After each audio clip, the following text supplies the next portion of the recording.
Hey, good morning, everybody. It's Wednesday, so I'm sitting in here with Rob Hamilton, our marketing director. Rob, Wednesdays, we get to clear your mind. What's on your mind this week, Rob?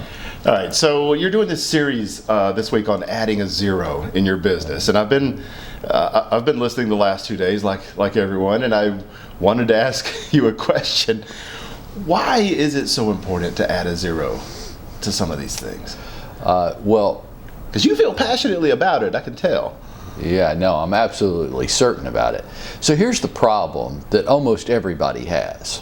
So they have these goals. Right. Okay, so we do this time of year, right? It's what we do. We make these big, hairy, audacious goals, our BHAGs. We discover our big why, right? We create our picture board, right? And we write our business plans. Yeah. And we do. And they're really important to us for about the first 7 to 14 days.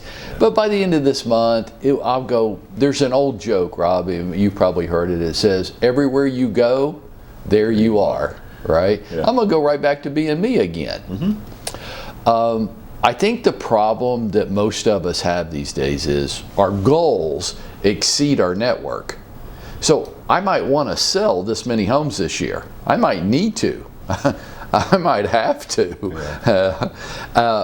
but my network of people that know me, like me, and trust me, which is who people do business with. Hey, here's a little tip for you. If you think that consumers are out there and they're going to hire you because they think you're the most competent real estate agent they know, you're crazy.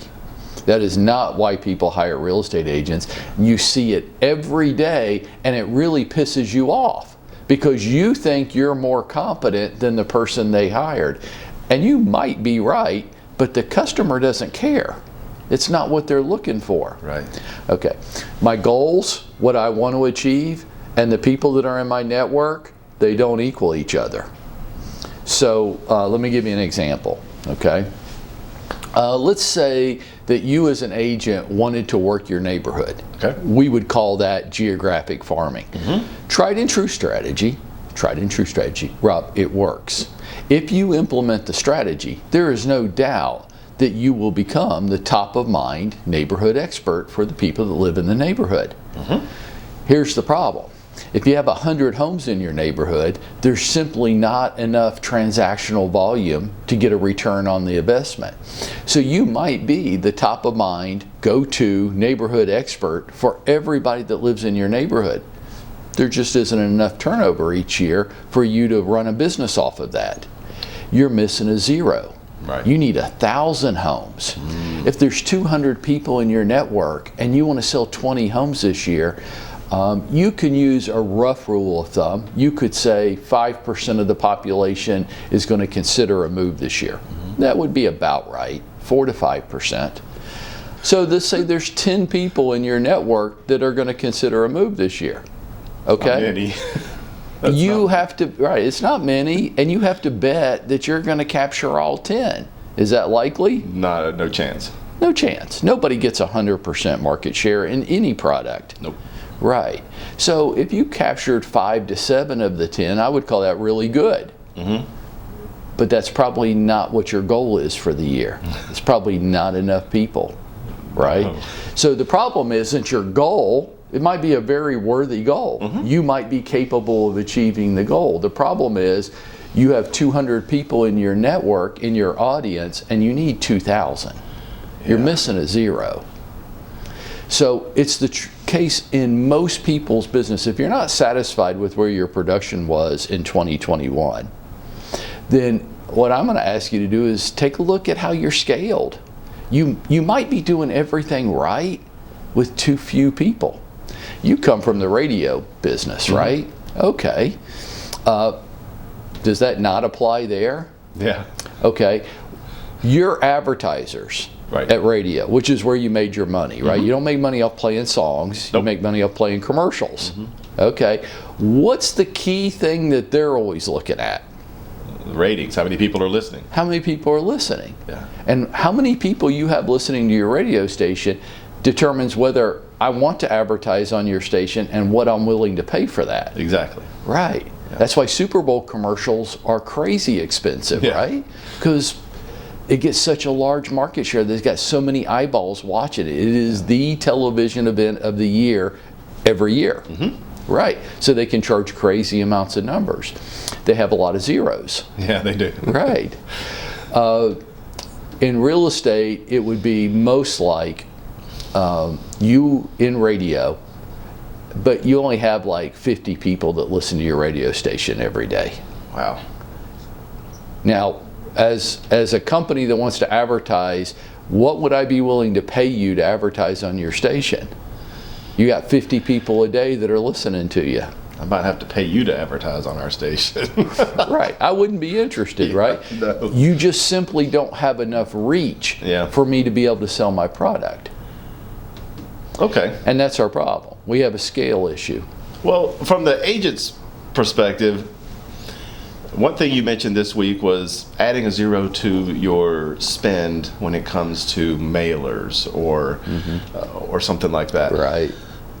That I was doing the quick math in my head as best as I could, and that can get expensive for the average person who's making out their budget. I get it. If you do it, it's expensive, or if you don't do it, it's expensive. Well, I heard your point on that, and it kind of makes me think like they're probably thinking it's expensive both ways. But what if they don't have the money? Well, Rob, if you wanted to start a restaurant, Right. okay, but you didn't have any money, what would you do? I would get a small business loan. Really? Yeah. You wouldn't just fund the startup of your restaurant out of your pocket and say, well, I only had $5,000, and so that's all I can do to start this restaurant. Yeah, no, I wouldn't do that. What business does that? Yeah. Oh, real estate people do that. Well, I don't have... Yeah. Okay. Here's why they do it. Because they're terrified of risk. Yeah. And I think risk is an awesome thing. I don't want to take crazy risk. I don't want to take risks that aren't measured. Right. But I absolutely will take risk. Here's the thing, Rob. Let's get it back to being an agent for just a second. Our newsletter program that we partner with RSP on, which I think is really a good program. Those newsletters, let's just round it up. It's a little less than this, but let's round it up and call it $1 a house. Right. Okay? So you got 200 houses in your neighborhood. What's 5% of 200? No, I'm teasing. We won't go back to that. So it's going to cost you $200 a month, $2,400 a year, because I want you to do it every month. I know they give you an every other month option, but I'm like, come on, you're only doing $200 to start with. So you're talking about spending $2,400 a month. And I'm going to say, no, you're missing a zero. And you might say, oh my God, well that would be $2,000 a month. That's $24,000, $25,000 a year. I go, no, it's going to be more than that, because you're going to do other things too. I'd call it $30,000 to $40,000. Yeah. Yeah. Okay. So you're starting to get a little anxiety. A little bit. Okay. Let's just use your neighborhood. What's the average price of a home in your neighborhood right now? For something. Okay, that's about right. Right. That's what it is in Atlanta. It's hard to get under 4 now. Right. Okay. Let's just use 4 as an easy multiplier, because obviously I'm math challenged today. So 3% of 400,000 is $12,000. Okay. Okay, good. See, I can do that math. Ask me to figure my commission amount. I started to figure say that's anything. a commission. You know, I can do 3 or math. 6% of any number on the planet. So it's $12,000. Okay. Okay. So you have to sell 2 homes a year. Out of 2,000, you have to sell 2 homes a year. I'm asking you to do 2,000 newsletters, for an example. Yeah. Out of a 2,000 home neighborhood, if you implemented our 5-part geographic strategy, of which the newsletter is 1 part, if you did that on 2,000 homes, well, what's 5% of 2,000? Oh, you tell me. It's 100. I've given up. It's 100. You know there'll be roughly 100 transaction sides there, 75 to 100. If you captured 20%, what's that? Paid for it time and time That's again. 20 homes. If not that you captured all of them, that you just captured 20% of the market share. You paid That's for it 20 10 times homes. over. So you just made what? A lot of money. 12,000 times 20, that's 240,000. Okay, so the cost of doing the newsletters, let's just round it up, call it $30,000. Okay, what's the cost of not doing it? 210. Right. So now tell me what you want to do, because you've got to tell me that you are willing to spend 200. So it's 240 minus the 30 in marketing expenses. That's how you got to that 210. Then you have to tell me, Mike, I don't want to do it. And I said, okay, that's great. Then you have to pay $210,000 a year to not do it. Oh, wow. So just write me a check right now for $210,000, and we'll never talk about it again. Right. This is the problem. Now, across everybody that's listening to us right now, their heart rate's up. Mine's up. Right. Because they don't want to take risk. They do want to make the $240,000.